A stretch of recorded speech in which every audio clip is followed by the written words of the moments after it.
Halika, kain tayo. Renz? Oh, ma! Babe! Oo nga, mama! Oh, nanay ko. Dito ka na. Sandali nga. Yan pa rin trabaho mo hanggang ngayon? Ma, wala ka nakasenso sa buhay? Hanggang ganyan ka na lang? Napagtapos mo ako ng pag-aaral sa paggaganyan mo, tapos ngayon, hanggang ngayon, ganyan ka pa rin. Diyos ko po. Ano ka ba naman, babe? Hindi mo man na sinabi na mahirap lang pala yung mama mo. Eh, bakit naman ganyan? Ayun nga, babe. Kinakahiya ako nga to bilang nanay. Mo na, dito na natin natagpuan eh. Ma, ito yung girlfriend ko, mayaman din to ha. Saka nga pala ma, pagkatapos ko makagraduate, ang dami kong magandang trabaho na kuha sa Maynila. Kaya nga ganito na ako kayaman ngayon eh.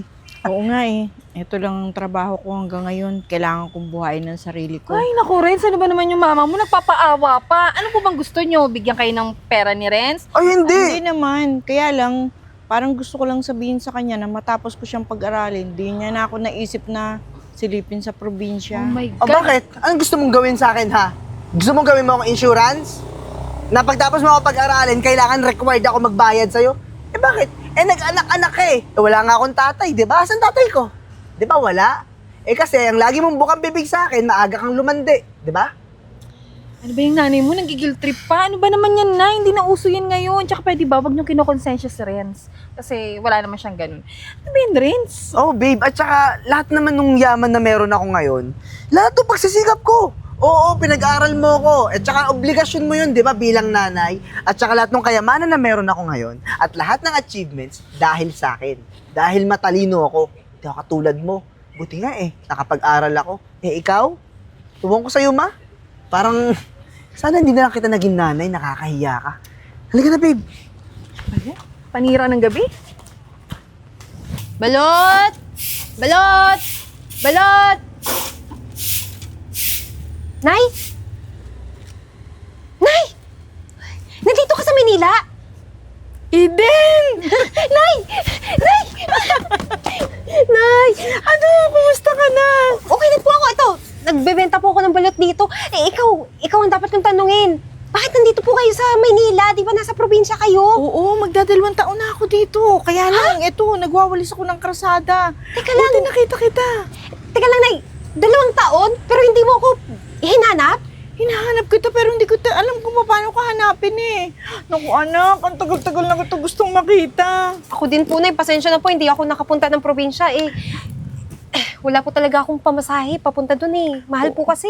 Oo nga, sa nakita ko ngayon, talagang sobrang nagsisisi ako.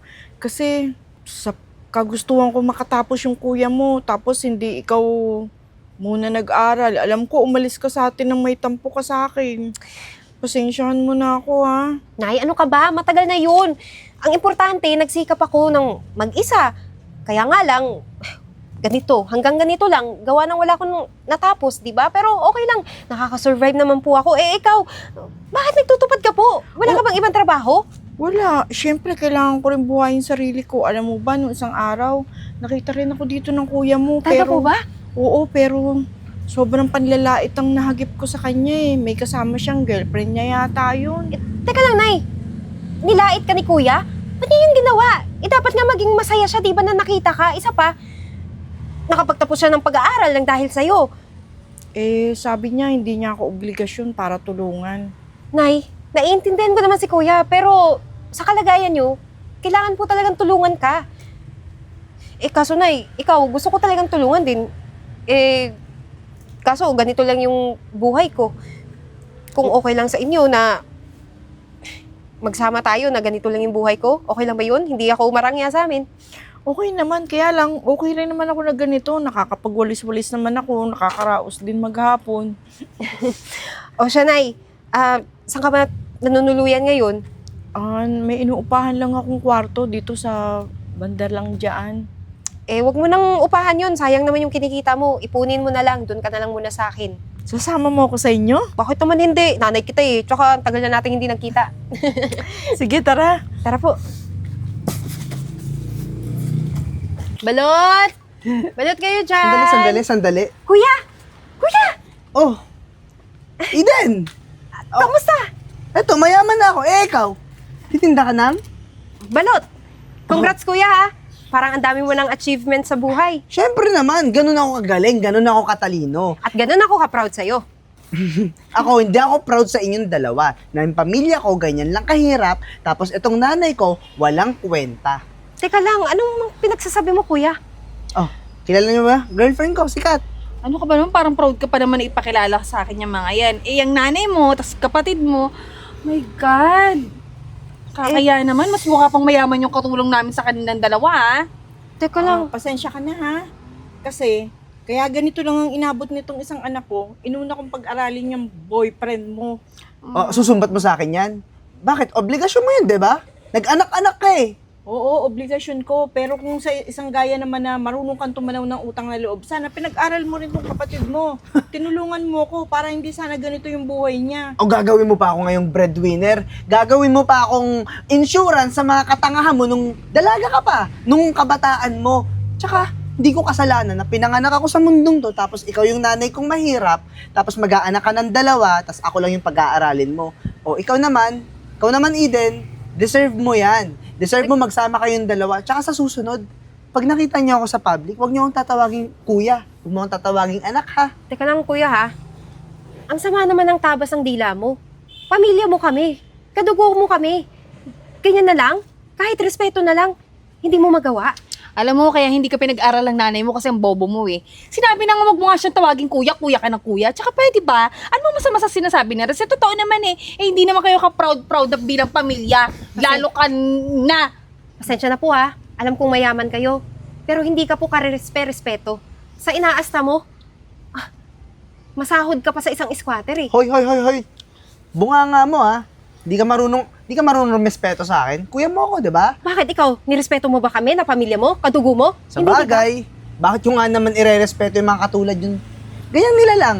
Hindi ko nga alam eh. Alam nyo, hindi ko alam kung totoong kadugo ko kayo. Kasi tignan nyo naman ako. Tignan nyo ako. May kotse na ako, may sarili akong bahay, tsaka may business, may pera. Eh, kayo. Hanggang ngayon, dyan pa rin kayo eh. Dyan pa rin kayo sa level nyo kung saan nandoon tayo noon. Tsaka, hindi na ako didikit sa inyo, tsaka huwag kayong pupunta sa bahay, ha? Tara na. Sayang yung mga pinag-aralan nyo. Naturingan pa kayo may mga tinapos, hindi nyo naman magamit.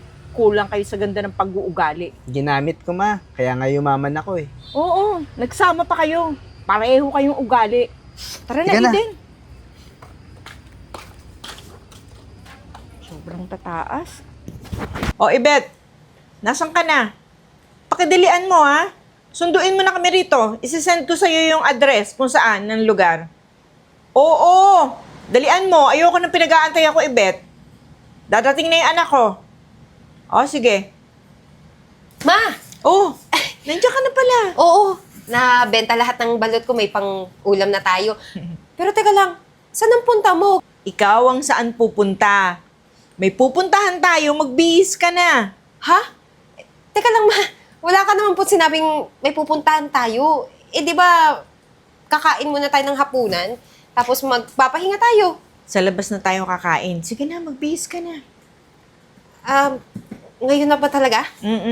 Sige po, hintayin niyo lang po ako saglit. Sige. Ano ba rin? Sa kabenta ka na ba? Pagod na ako eh. Sakit naman ang hampas mo, eh. Kat, wala nga bumibili sa akin sa mga tinda ko, eh. Tsaka, di naman ako sanay sa ganitong buhay. Alam mo, tatanga-tanga kasi kung di ka gumawa ng katarantaduhan dun sa kumpanya nyo, hindi tayo magkakadaleche-leche. Tsaka baka mo itong bigat-bigat pa tayo.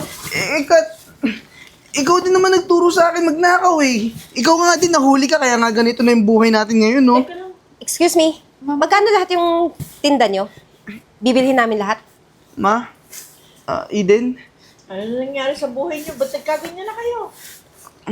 Eh, kasi po itong anak nyo eh, gumawa ng katarantaduhan sa company na natanggal po. Nagnakaw kasi ako, eh. Tapos nahuli ako.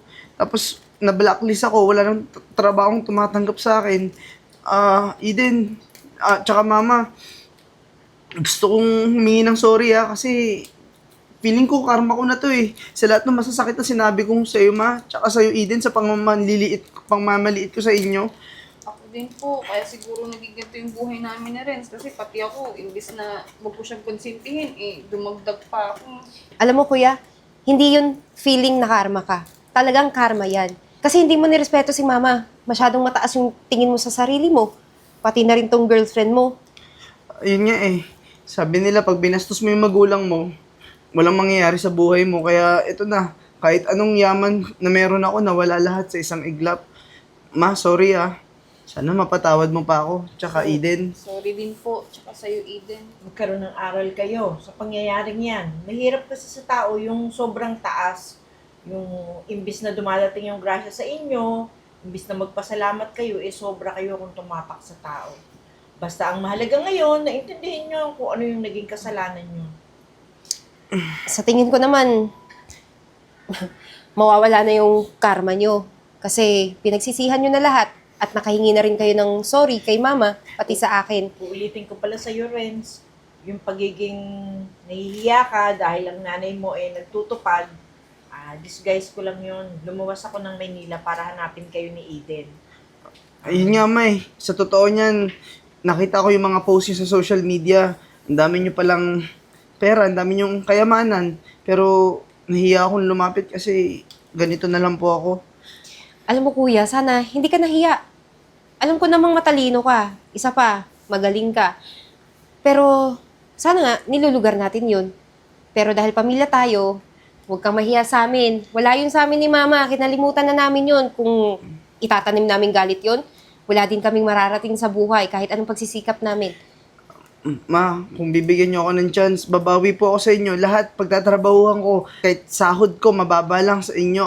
Ma, makabawi man lang ako sa'yo. Ma, dahil pamilya naman tayo, bakit hindi natin bigyan ng trabaho si kuya? Pati natin tong girlfriend niya. Sakali naman, di ba? Nagbago na talaga sila. Bakit naman ang hindi? Kayo lang ang inaantay ko. Ma, nahihiya akong tanggapin yung trabaho na bibigyan niyo sa akin eh. Pero masalamat kasi tanggap niyo pa rin ako kahit naging masama ako. Promise, hindi ko sasayangin tong opportunity. Ako din po. Di ba, sinabi ko naman kanina, ginaintindihan nyo yung pagkakamali nyo. Yun ang importante doon. O, halika na, sumabay na kayo sa amin ni Eden. Lalabas kami at kakain sa labas. Sige ma. Tanggalin nyo na yung mga ano ba yun sa ulo nyo? Para naman kayo mga Mamaya scammer. na lang po, mainit pa eh. Sige, tara.